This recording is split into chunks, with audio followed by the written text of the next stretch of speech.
Assalamualaikum warahmatullahi wabarakatuh. Ketemu lagi dengan saya Herman Zambe. Kali ini saya akan membahas tentang ketuhanan dan kesetanan. Tapi sebelumnya seperti biasa, yuk mari kita ngopi. Ngobrol perihal iman, ngobrol perihal Islam. Luar biasa rasanya kopi ini.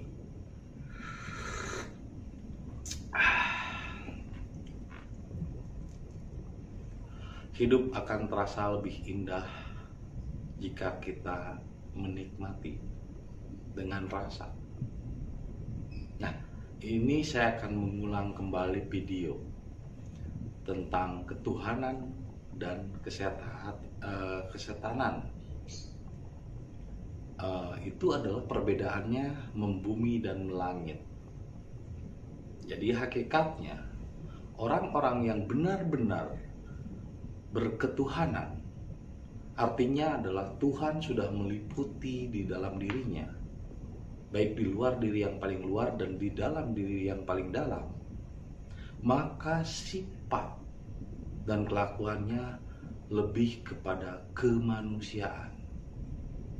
Dia lebih membumi, dia lebih low profile, biasa saja.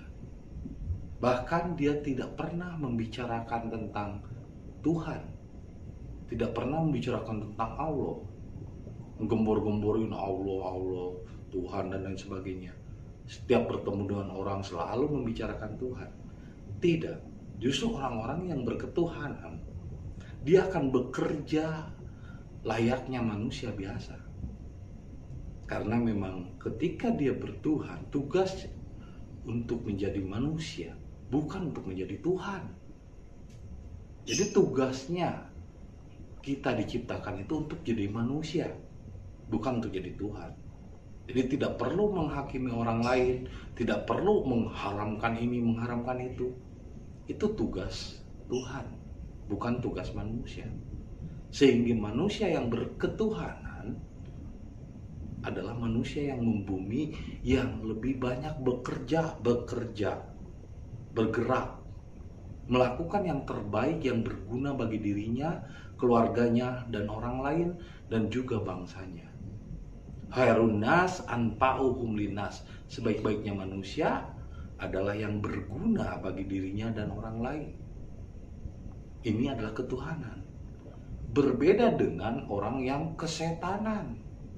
Orang yang kesetanan itu lebih banyak membicarakan Tuhan, lebih banyak membicarakan Allah. Kata Allah, demi Allah, bersumpah demi Allah, dan lain sebagainya. Nah, karena apa? Hakikatnya setan itu juga ibadah kepada Allah, bahkan rajin beribadah. Tapi apa yang menjadikannya ia menjadi setan? Itu karena kesombongan. Setelah banyak membicarakan Tuhan, dia berpikir dan tahu tentang Tuhan, akhirnya dia merasa tahu, merasa benar. Makanya kalau mau belajar, jangan belajar benar. Coba belajar salah, belajar mengenal rasa salah. Bukan belajar mengenal rasa benar, akhirnya merasa benar. Tapi kalau kita belajar mengenali kesalahan kita, belajar untuk istighfar, menginsafi diri, maka kita akan mengenal kebenaran itu sendiri. Pada umumnya dalam syariat itu orang belajar benar, bukan belajar mengenal kesalahan dirinya, sehingga dia seringkali menuduhkan kesalahan kepada orang lain, sementara kesalahan di dalam dirinya tidak pernah dilihat. Ya, karena dia bertuhan kepada hayalan dan imajinasi, kepada prasangka.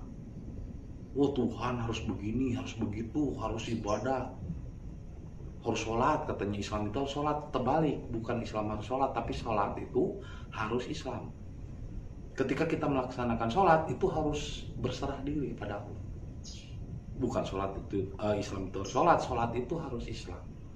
Dan ketika benar-benar kontak dengan Allah, itu sudah tidak lagi butuh referensi buku, kitab, udah tidak lagi butuh menghadap suatu arah dalam beribadah. Kemanapun kamu menghadap, timur, barat, itu kepunyaan Allah. Karena Allah meliputi dalam diri. Tidak perlu dijadwal ibadahnya. Kayak remote TV, Allah hadir, cepet. Itu kan seolah-olah dijadwal. Tuhan itu diremote sama manusia. Harusnya kan manusia yang diremote sama Tuhan. Nah ini zaman sekarang udah zaman canggih. Maksa kita pikirannya masih primitif. Jadi Tuhan itu mendekat dan tidaknya tergantung dari kedekatan kita. Seperti pengalaman saya, ada orang yang bilang saya nggak percaya Tuhan, kata tukang cukur. Kenapa? Karena kan katanya di Palestina banyak katanya dibom anak-anak kecil sengsara. Terus katanya banyak orang yang susah. Kalau Tuhan ada, kenapa? Katanya kan Tuhan maha menolong, maha baik. Akhirnya saya pun nggak bisa menjawab.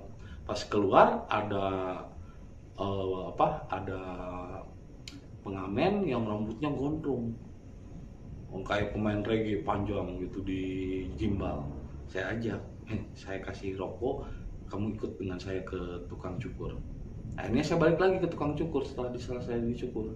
Saya bilang ke tukang cukur itu tidak ada. Kata dia, lah kamu kan barusan tadi dicukur sama saya, kenapa kamu bilang saya tidak ada? Ini buktinya, ada pengamen yang gimbal, yang rambutnya panjang, berarti tidak ada tukang cukur. Kata tukang cukur, ya salahnya sendiri, kenapa dia tidak menghampiri saya untuk dicukur. Nah sama seperti Tuhan, Anda tidak percaya Tuhan, salahmu sendiri, kenapa engkau tidak menghampirinya? Karena Tuhan itu bukan Tuhan yang butuh kita, tapi kita yang butuh Tuhan. Dan ketuhanan yang sebenarnya bukan menurut pikiran, bukan menurut pemahaman. Justru Tuhan tidak bisa dijangkau menurut kepahaman dan pemahaman. Tidak bisa dijangkau dengan ilmu. Kalau seandainya Tuhan bisa dijangkau oleh ilmu, berarti Tuhanmu adalah ilmu. Kalau Tuhanmu bisa dipahami dengan kitab, berarti Tuhanmu adalah kitab. Kalau Tuhanmu bisa dipahami dengan agama, berarti Tuhanmu adalah agama. Kalau Anda memahami Tuhan dari ulama dan kiai, berarti Tuhanmu adalah ulama dan kiai. Berketuhananlah kepada dirimu sendiri, mengabdilah pada diri. Karena ibadah itu mengabdi pada diri, itulah ketuhanan. Bukan mengabdi kepada ulama, bukan mengabdi kepada kitab, bukan mengabdi kepada suatu tempat yang disucikan. Mengabdilah kepada diri. Itulah ketuhanan. Dan orang-orang yang berketuhanan jarang membicarakan Tuhan, jarang membicarakan Allah. Lebih banyak menyampaikan ide-ide yang berguna bagi dirinya dan orang lain, yang memberi inspirasi. Justru orang-orang yang terlalu banyak membicarakan Tuhan adalah manusia-manusia yang kesetanan. Apakah setan tidak menyuruh berbuat baik? Ya setan juga bersumpahnya demi Allah. Setan juga kan bersumpah demi Allah, saya akan menggoda manusia. Sampai manusia itu kiamat, bangkit jiwanya. Tidak bisa lagi digoda. Sebelum manusia bangkit jiwanya, dia akan terus menggoda. Tapi ketika dia kiamat, bangkit jiwanya, bangkit kesadarannya, maka pikiran tidak lagi mampu menggoda manusia. Atau setan, pikiran itu setan. Setan tidak mampu lagi menggoda karena akhirnya jiwa yang menjadi pemimpin dan setan atau pikiran atau nafsu yang hanya menjadi makmumnya, hanya menjadi kendaraan.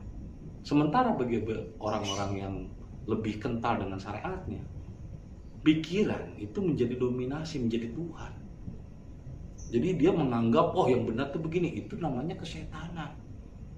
Jadi jadilah orang-orang yang berketuhanan, sifatnya adalah kemanusiaan. Nah sifat-sifat manusia yang kesetanan melangit, terlalu banyak membicarakan Tuhan. Justru orang yang terlalu banyak membicarakan Tuhan adalah orang yang tidak kenal dengan Tuhan itu sendiri. Karena cara untuk mengenali Tuhan bukan dari syariat dulu, tapi dari ma'rifat dulu. Awaludin ma'rifatullah. Awal mengenal din adalah dari ma'rifat dulu. Man arofa nafsahu faqad arofa rabbahu.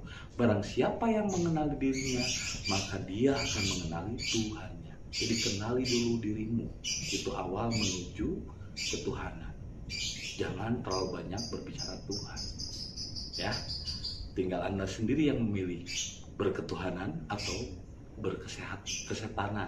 Jadi banyak orang-orang sekarang ini Yang terlalu banyak membicarakan Tuhan justru adalah manusia-manusia yang kesetanan, apalagi membicarakan dalil.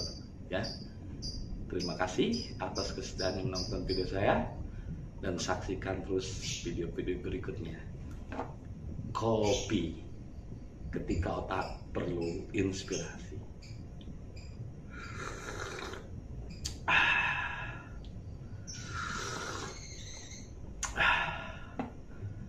Assalamualaikum warahmatullahi wabarakatuh.